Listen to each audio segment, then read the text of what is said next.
ગોત્રી પાણીની ટાંકીથી પ્રિયા સિનેમા જવાનો માર્ગ ઉપર કમરતોડ ખાડાથી વાહન ચાલકો હેરાન પરેશાન, પરંતુ તંત્ર ઘોર નિંદ્રામાં. કોંગ્રેસના વોર્ડ નંબર 10ના પ્રમુખ હાર્દિક આમોદિયા દ્વારા રોડની સમારકામ કરવાની માંગ કરી હતી.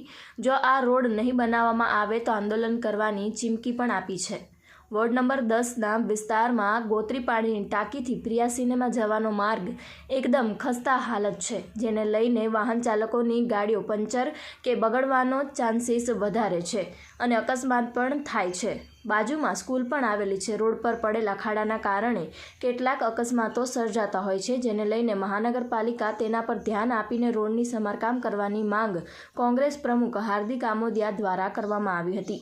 જો આવા નારા દિવસોમાં રોડ નહીં બનાવવામાં આવે તો કોંગ્રેસ પાર્ટી આ રોડ પર આંદોલન કરવાની ચીમકી પણ આપવામાં આવી છે. Reporter Rahul Rajput, YNA news, Vadodara. જો આ પ્રિયા સિનેમાથી લઈને પાણીની ટાંકીનો રોડ છે, આખા રોડની હાલત એવી ખસ્તા છે.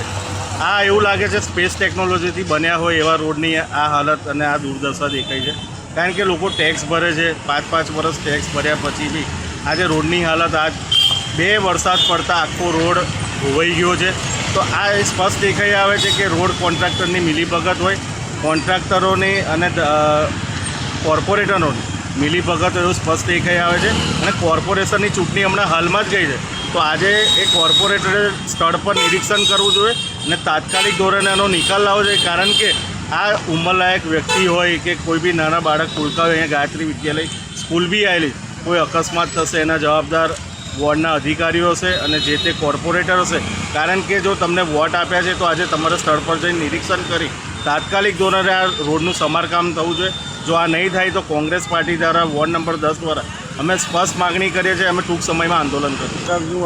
આયોજન આ એક પ્રકારની તાનાશાહી લાગે છે. કારણ કે જો કે ભાઈ વરસાદ આજે અમુક સ્માર્ટ સિટીના નામે આ પીએમઈ યોજના જે સ્ટાર્ટ કરી બસની યોજના, એ બી મેન્ટેનન્સમાં ટૂંક સમયમાં જતી રહેશે. કારણ કે જે સેવાઓ પબ્લિક માટે હોય છે, પબ્લિકના ટેક્સના રૂપિયાના હોય છે, આજે રોડ રસ્તા પર અથડાઈને ગાડીઓને બી નુકસાન થાય છે. આપણે જે ગાડીઓ હોય, 2 વ્હીલર હોય, 4 વ્હીલર, એમને બી નુકસાન થાય છે. તો આ તાત્કાલિક ધોરણે આનું નિરાકરણ લાવવું જોઈએ અને જે તે કોન્ટ્રાક્ટરો એને રદબાદલ કરવો જોઈએ એવી સ્પષ્ટ માંગણી. હાર્દિક આમોદિયા, ward number 10. Subscribe now and press the bell icon. Never miss an update.